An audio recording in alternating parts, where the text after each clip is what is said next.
आज मु एमिति गोटे रोषेई आनी देछि जहा आपणक पिलादिनर कथा को मने पकईदेव। से माँ हाथ रंधा आम माँ माने जमिति शिଳରେ बाटिकी कम तेल आ कम मसला एते सुंदर सुंदर रोषेई कर दियंते ताहा खाई आमे बहुत खुशी हो जाई थाउ। आ सेही भली स्वाद आमे पाई न थाउ।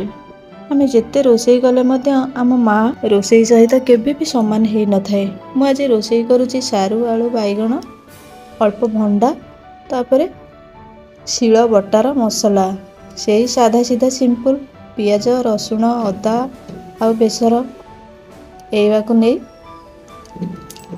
आम पुराना स्मृति को टिके मने पकईदबा। आपण माने निहाती भाव में ट्राए करंतु। तरकारी बहुत टेस्टी। मु शिल बटाटा आपण मानक देखई पारिलेनी। मुझे चिंता कली कि मो बो कथा छोट बेले मो बो जमिति अल्प मसला तेल मसला आमको एते सुंदर सुंदर रोषेई करिके खाइबा को दिए। से बहुत टेस्टी। से स्वाद आमे जेते भी रोषेई कले मध्य से स्वाद आमे माँ हाथ रंधा आमे पाई न थाउ। आपण माने एई भली थरे ट्राए करंतु। निहाती भाव में ये तरकारी बहुत टेस्टी। मुग डाली सारू आलू आ बाइगण भंडा ए सब को पकईकी मुग डाली की पकईकी रांधतु थरे। निहाती भाव में जानी पारिबे तरकारी एते टेस्टी निजे न खाइले विश्वास कर परिबेनी। निहाती भाव में थरे ट्राए करंतु।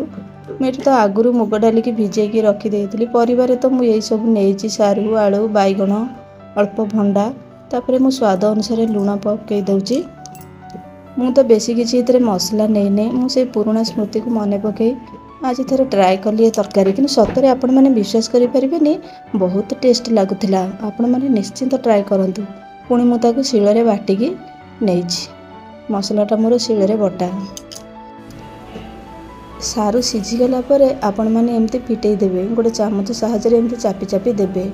मो बो भी एमती छोट बेले करे। मु सब देखी मोर से पुराना स्मृति को मने पकईकी आज मु ये तरकारी करी। आपण माने एई भली करिवे खाइबे। आ वीडियोटी जदि भल लागि थाए आपणक पिला दिन को जदि मो वीडियो माध्यम रे मने पकई दै थांते ताले निहाती गोटे छोटिया लाइक टे करिवे।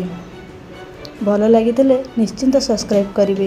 आपणक मो वीडियो रे आपणक छोट बेलर कथा मन पड़ जाइथिबो ना। आपणक माँ हाथ रंधा निश्चिंत भाव में मन पड़ जाइथिबो।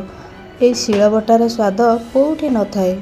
एई साधा सीधा सिंपल रोषेई जदि मोर भल लगी थाए ताले सब्सक्राइब करेंगे। रहुची नमस्कार।